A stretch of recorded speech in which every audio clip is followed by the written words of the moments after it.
Hey everybody, it's Tasha. So the new season of Arrow just premiered and it was amazing. So I'm just going to go ahead and jump right into it. We start off the episode with Team Arrow in the field on a mission. They don't bother to bury the lead and they tell us right away that most of the people survived the island. We see Dig, Curtis, Renee, Dinah, all out with Oliver taking down bad guys. Once the mission is handled, they head back to the lair where we get the first of a few Olicity moments. And thank you, Arrow writers, for doing this well. Olicity is back. It's obvious, but they in no way took away focus from the rest of the story. Honestly, so much happened in this episode that the only way to really break it down is to go by character. So I'm just going to start with Oliver.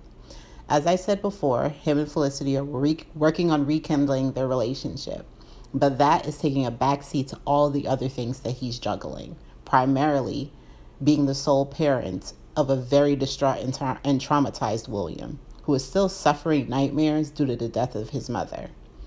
Oliver, fortunately, he has Raisa there to help him with William when his other responsibilities pull him away. Because he's mayor, this week he's prepping for the police academy graduation ceremony, which Renee is planning since Thea isn't around due to injuries she sustained while on the island. Speaking of Thea, I really like the way they handle the flashbacks and use them to tell us how the team survived the explosion and slowly explain the fate of her and Samantha. But Thea isn't the only one who suffered some lingering damage. It becomes obvious throughout the course of the episode that Dig was hit by some shrapnel, and his aim isn't quite as solid as it once was. He tries to hide it, but Dinah notices that something just isn't quite right with him when he gets attacked in the lair and doesn't fire a single round. Side note, am I the only one noticing some very questionable vibes between those two? I know I said I wanted more Dinah and Dig, but if the Arrow writers are going down the I'm gonna be unfaithful to my wife path, I'm gonna be livid. Do not play with my dialer, Arrow writers. I'm not here for needless relationship drama. Now back to the episode. We find out that Dig isn't the only one keeping secrets. Dinah has a secret of her own. After the explosion, her and Quentin returned to the temple on Lian Yu and were attacked by Black Siren. To save Dinah's life, Quentin had to shoot her, and they decided to keep this from the rest of the team, choosing to let them believe that Black Siren died from falling rubble. And Lance essentially spends the whole episode racked with guilt because he still sees Black Siren as his daughter, even though he knows that she's from another Earth and that she's not his Laurel. And speaking of Black Siren, round of applause goes to Katie Cassidy for giving it her all in this episode. She obviously relished every single evil deed, and she was having fun.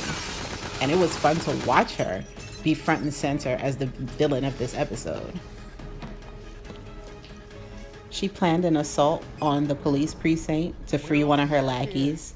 She planted clues and fake evidence to confuse and misdirect the team into believing that she wanted to attack the police academy graduation to get revenge against Lance for shooting her, when all along it was just a distraction so she could break into the Arrow Cave and steal one of Curtis's T-spheres.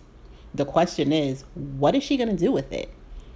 Curtis said it was just a prototype and it wasn't weaponized, but I mean, look at how quickly Lila's team at Argus were able to reverse engineer it. My prediction is that Black Siren is now working for Caden James, that he saved her on Lian Yu, and that she stole this tech to give it to him. He has the intellect to do some real damage with those spheres, and I'm sure he was told about them since the people at Helix knew about Curtis's tech. So it's going to be really interesting to see how this story unfolds. So the one person I haven't really talked much about is Renee, who has a new suit, and it's amazing. And he seems to be really excelling at his new job in the mayor's office, and I'm really enjoying him in that role. The Arrow writers gave me more scenes with him and Lance, which is part of my wish list for things this season. But of course, there's still something missing from his life, and that's his daughter.